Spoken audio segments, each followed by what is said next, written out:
Hello, everybody, and welcome back to my series of videos on political buzzwords. And of course, volume one went from A to C, volume two went from D all the way to H. And now in this volume, volume three, we'll be doing political buzzwords beginning with letter I all the way through political buzzwords beginning with letter M. So this will get us halfway through the alphabet by the end of this volume. And so we'll concentrate on words that are buzzing around concerning politics right about now, being that this is a big election year in the US and in many other countries. So we're hearing lots and lots of politics going on. And so I wanted to, well, talk about all the words that we're using to discuss them. So, what's my first I word for identity politics? Identity politics is what a political activity that is designed to really protect the rights of one particular social group or another. Oftentimes, these will be um, a social group based around race or maybe sexual orientation or gender identity, nationality, and so on. And sometimes it's a cross section of two of those folks, two of those groups. But anyway, identity politics, political activity where you're protecting the rights of one particular social group, and usually, again, has to do with social issues such as race, gender identity, sexual orientation, and so on. And so, what else starts with I? Illegal immigrant, also called illegal alien. Now, this is someone who has entered a country illegally or someone who entered perfectly legally but has stayed longer than they were legally permitted to stay according to the documentation and all of that. And so this is a real hot button issue because we have one side saying that well, no human is illegal. They're human beings, so they themselves are not illegal, so don't call them that. And you have the other side saying um, that undocumented immigrants, illegal aliens are a problem, and they're doing damage to the country and all of that. And for me, I don't really like using the term illegal alien or illegal immigrant because I don't like calling people themselves illegal, and that's because a lot of war refugees and climate refugees end up being undocumented immigrants because they don't really have a choice. So I feel bad branding any of them as illegal. And sometimes undocumented immigrants or actually someone who's in the process and they're trying to legalize their status here. And often they're very vulnerable groups of people. So yeah, that's illegal immigrant or illegal alien simply means their paperwork says that well, they don't have the paperwork that would allow them to be here legally. Or this is also in other countries deal with undocumented immigrants as well. So anyway, that's a big issue in politics today, in the US, where we're talking a whole lot about our southern border, aren't we? And so another I word is incel. And if you don't know what an incel is, what it means when we're labeling somebody as an incel, it's short for involuntary celibate. So that kind of tells you everything you need to know about the word. And pretty much usually this is mostly men, especially younger men, but mostly men who are not able to be in a romantic relationship or make a romantic connection, and they blame everybody but themselves. They blame female hostility and they blame society as a whole. So this is somebody who's usually a male who can't really make a love connection, who's blaming everybody and everything else, who's really targeting his rage towards women, because again, blame is often put on female hostility in society, which of course, yeah, anyway, I find that an interesting word, incel, and pretty much all you need to know about it is it's short for involuntary celibate.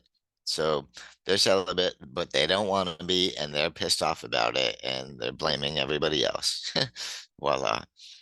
And so I talked about identity politics earlier, considering many of us, we have multiple facets to our identity. Of course, we have a race, or maybe more than one, or we have a gender, or we have a sexual orientation, all of these. Now, what intersectionality is we use this socially and politically in society and in politics, describing those things as someone who has dealt with a lot of intersectionality in their life, is someone who has, or just by being who they are, being their person, their identity comes with multiple disadvantages in society.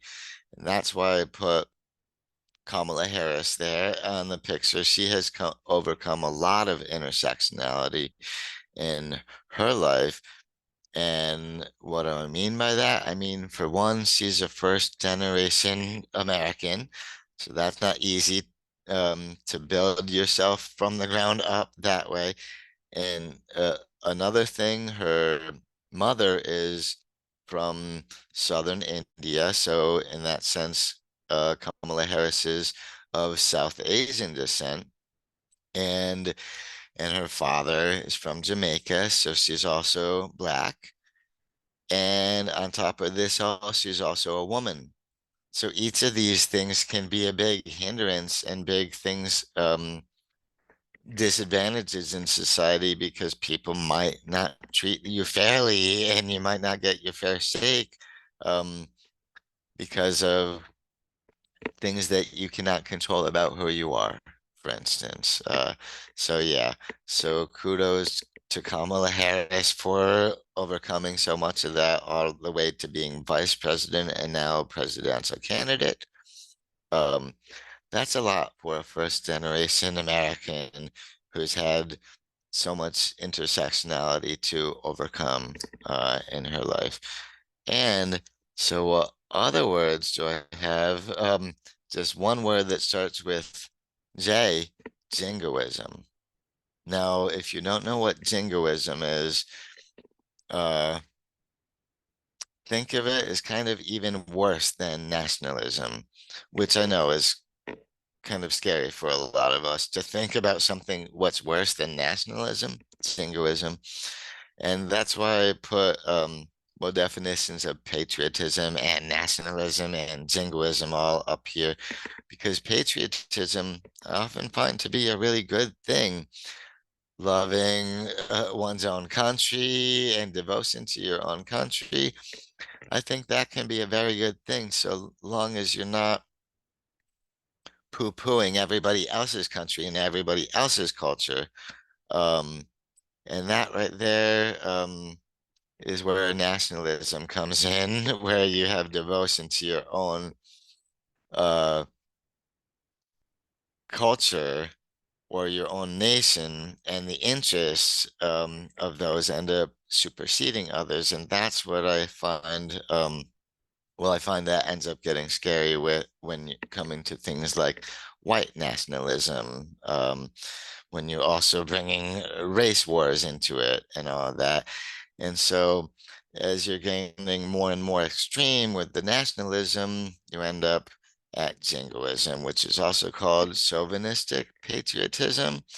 And jingoism is a nationalism that's so extreme that it's especially characterized by belligerent, terrible, mean, xenophobic foreign policy and immigration and customs enforcement and all of that. So jingoism is sort of, to put it one way, it's nationalism to the extreme.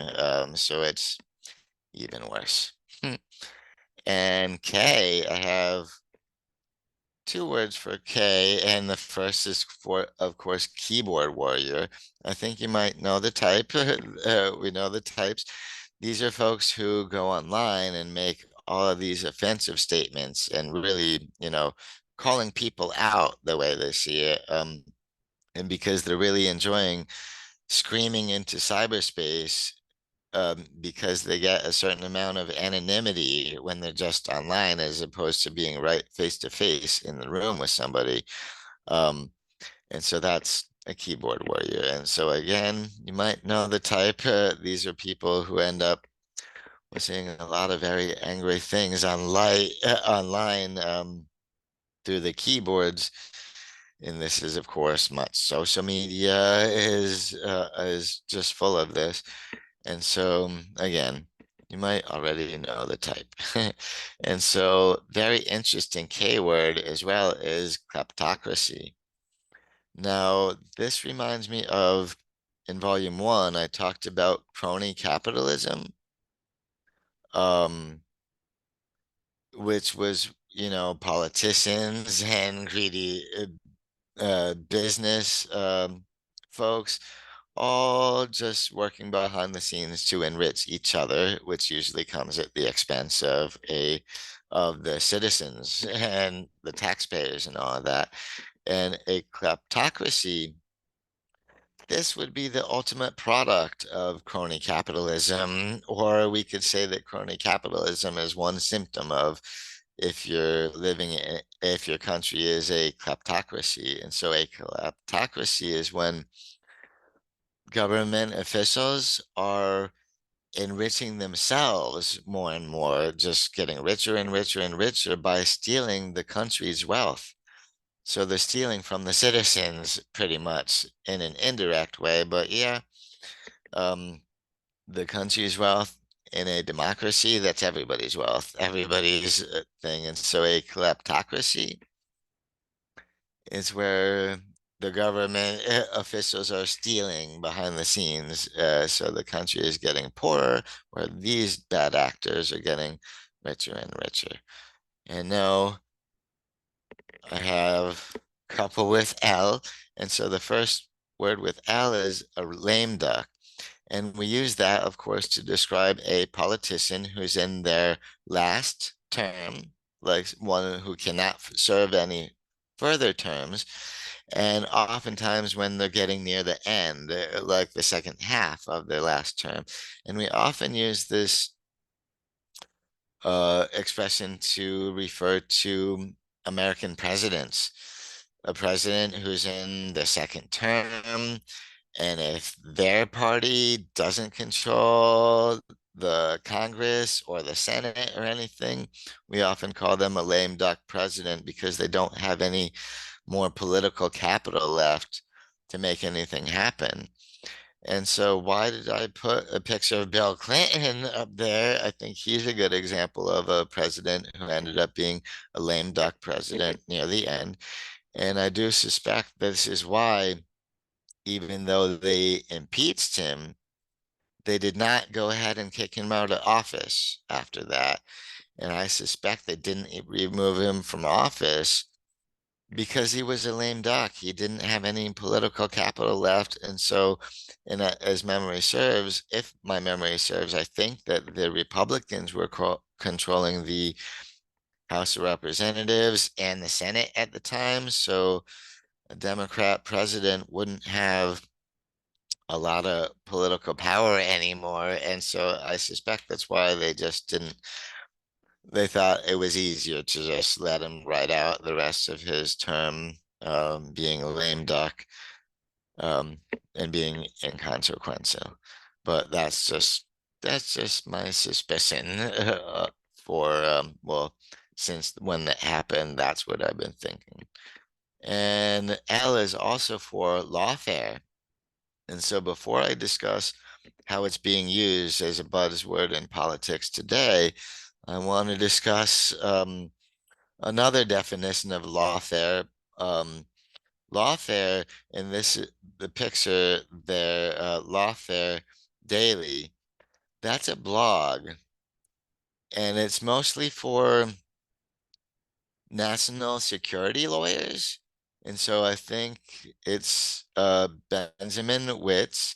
Oh, I think that the graphic I have there, that's from his, well, podcasts, Lawfare Daily. And what lawfare is, according to that definition, is it's warfare and the laws surrounding it.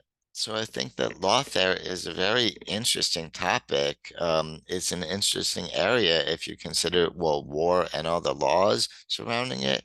So hot topics lately on that front, on the lawfare front, is as discussed on Lawfare Daily, include like the war in Israel and what's going on, well, relatedly in the Gaza Strip and all that. And lawfare, this would be the area where we can define, what is uh, genocide and what is not. And if it's not genocide, then exactly what we call this? How would we describe it? Anyway, so that's one definition of lawfare, and another one is how it's being used in political jargon today, which is more about that's when a country, when a government uses pressure, pressures the courts and the legal systems to um, legally go after to suppress and oppress their political opponents.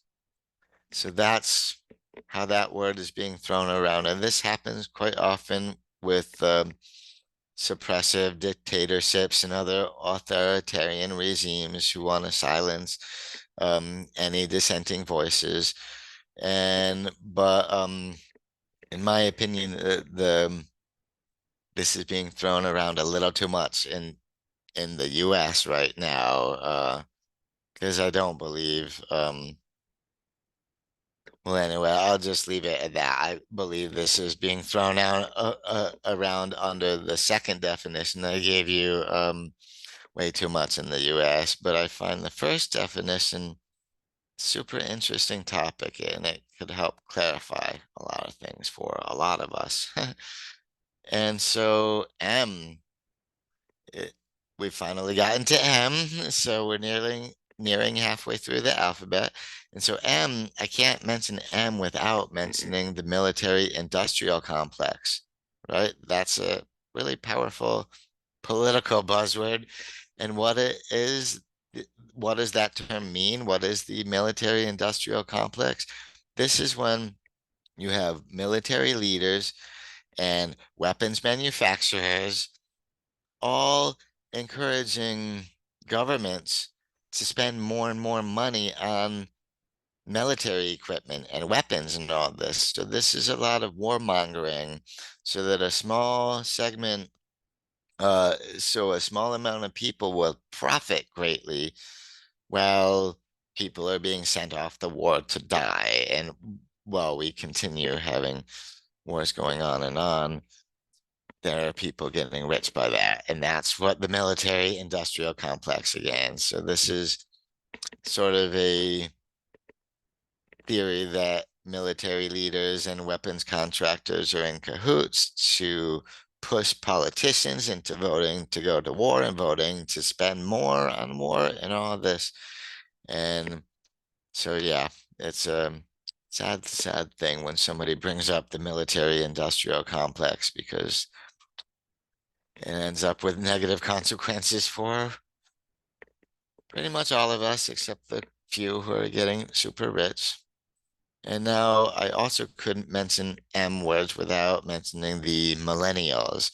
So I'm not going to go too far into millennials right now, other than saying that they have been an important voting bloc ever since they came to adulthood. They've been an important voting bloc, little more conservative than, I mean, a little more liberal than Generation X was before them.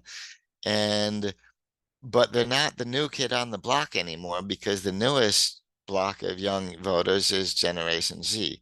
So I want to discuss all that, each of the generations and all that quite a bit more, but I feel that's much more appropriate in volume 6, where I'll go from letters U to Z.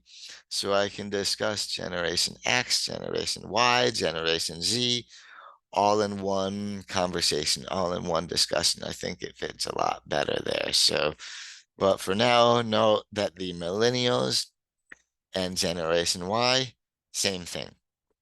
So that's just all the note there. So I'm looking forward to seeing you at volume 6, where we can talk more about generations X, Y, and Z. And so I have also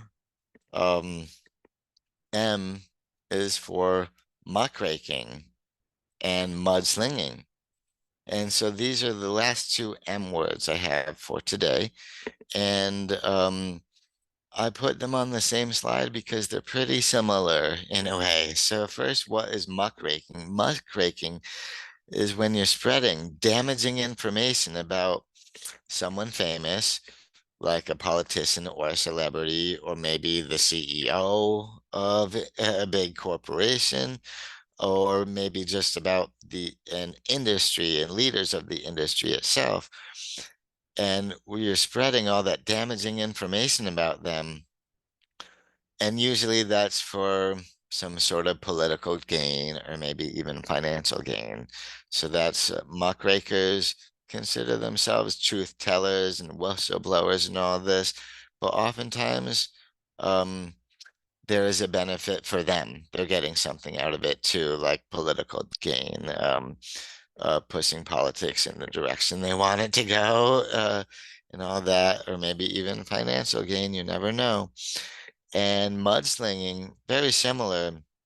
And this is making damaging public accusations about someone to destroy their reputation. And this happens all the time when you have one politician slinging mud at another, and then the other one slings it right back. And a good example of this is the 2016 election between where we had a choice between Hillary Clinton and Donald Trump. And throughout the campaign, the two of them slung so much mud at each other that they both ended up looking beyond filthy by the end of it. And that's why I think that cartoon is kind of, well, it makes a good point because both of them had plenty of mud to sling at each other. And we end up going to the voting booth all like, well, great, we can't trust him, we can't trust her. Like they're both looking so wonderful with all the mud all over them. Anyway, so that's muckraking and mudslinging. And so that's also it for volume 3. And so I'm putting now that this will be continued because volume 4 will start with N and go through R. And because we finished with M today in volume 3, and so volume 4 starts with N, goes all the way to R in the alphabet, and then volume 5 will probably do words with S and words with T. There's a lot of those too, a lot of those words. So I think those two letters will need their own volume. And then, of course, the final volume of this video series is going to be volume 6, where I discuss letters U through Z. And so look forward to the discussion of 3 different generations to end the alphabet. And look forward to a lot of very interesting words starting with W in that same volume. So anyway, thanks to everybody who watches my videos to the very end, and to everyone who watches in general. So please, if you haven't done it yet, please give the video thumbs up. And also, yeah, please stay tuned for the rest of the volumes. And if you haven't caught volume one or haven't caught volume two, they're already available for you to watch. So enjoy, and I will see you around next time. Bye-bye.